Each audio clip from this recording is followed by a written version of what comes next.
Alright, lesson 70, and this is on volume. And up to this point, you have learned about area. But now we're going to learn about volume, and volume takes it up a notch because now we're not just learning something that has like a flat shape, length and width. Now we're also learning about a shape that has length, width, and height. Okay, length, width, and height.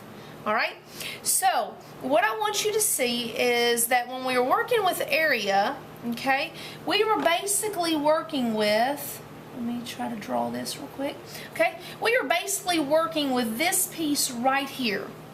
Whenever we were working with area, we were working with this piece, this bottom piece of this rectangular prism. Okay, this would kind of be what we would work on. So in order to find area, we would say, let's say this is 4 inches and this is 2 inches.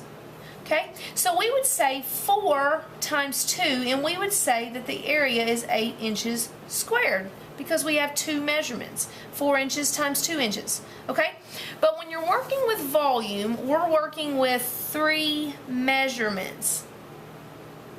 Write that down. You're going to be working with 3 measurements, not just the length or the width, but also the height. So I want you to write this down. Volume equals length times width times height. Okay? This is the easiest way to remember volume when you're working with a rectangular or a cube box. We'll learn about volume of triangles and things like that later on. Okay?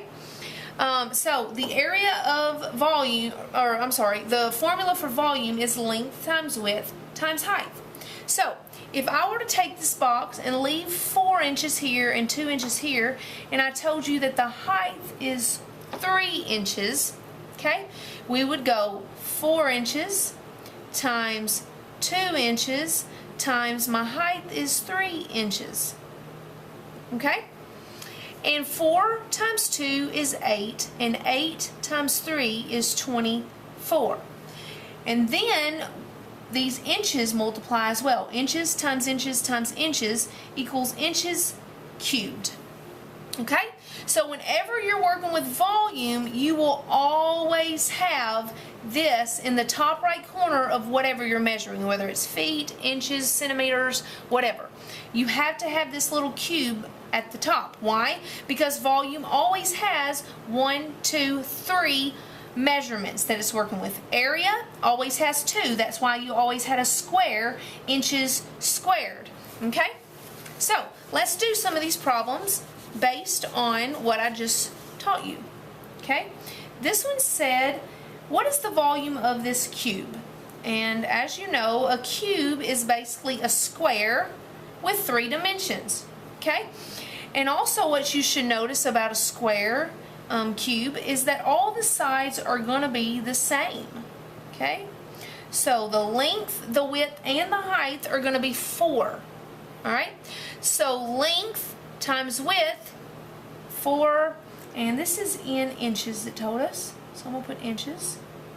Alright, so you would say 4 inches is my length, times width is 4 inches, times height is 4 inches.